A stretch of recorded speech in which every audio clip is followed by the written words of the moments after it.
With more than 1,000 punts over a 16-year NFL career, Craig Hentrich knows down to his toes the secrets of a perfect punt. When you make contact with that ball, it's almost a feeling that you don't feel the ball on your foot. It's almost like you're swinging your leg at air when the ball comes off of there perfectly. Elite kickers like Hentrich have been known to launch a football 120 feet in the air at speeds of up to 90 miles per hour. These powerful punts are a perfect example of projectile motion. And the arc the ball makes as it slices through the air is something that has been studied by scientists for centuries, all the way back to Galileo Galilei, one of the great thinkers of the Renaissance.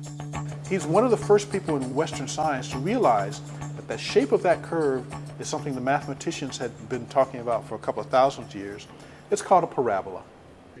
To help us understand projectile motion and parabolas, we asked Hentrich to perform his craft in front of a super high-speed camera called a phantom cam. It all begins with the drop. And action. In the ideal drop, the ball has to stay level or with the nose or the front of the ball slightly up. At the moment of impact of the ball, our leg will actually snap and actually straighten out at that moment, and that's the exact moment that you want to make contact with the ball. And up it goes, following a path and the laws of gravity. Once a punter kicks a football, it becomes what we call a projectile. And it follows a path that we would also call a parabolic arc or a parabola. As the football flies through the air in the shape of a parabola, there are two main components of velocity affecting the ball. It has a horizontal component, the speed it's traveling along the ground, and a vertical component, the speed it's moving vertically. These two velocity components, the vertical and the horizontal, can be represented as vectors. A vector is basically an arrow in 2 dimensions that describes some kind of physical quantity. In this case, vectors show the physical quantities of speed and direction.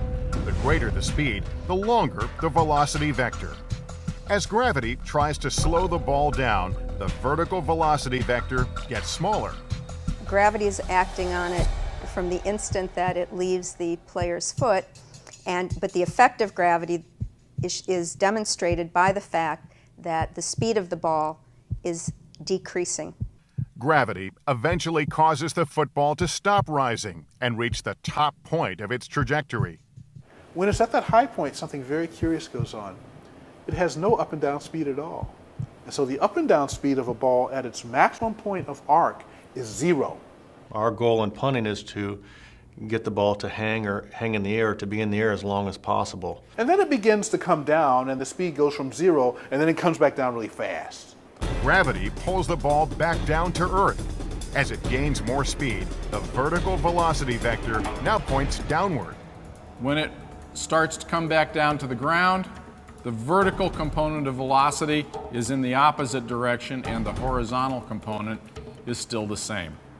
And down it goes until it reaches its mark.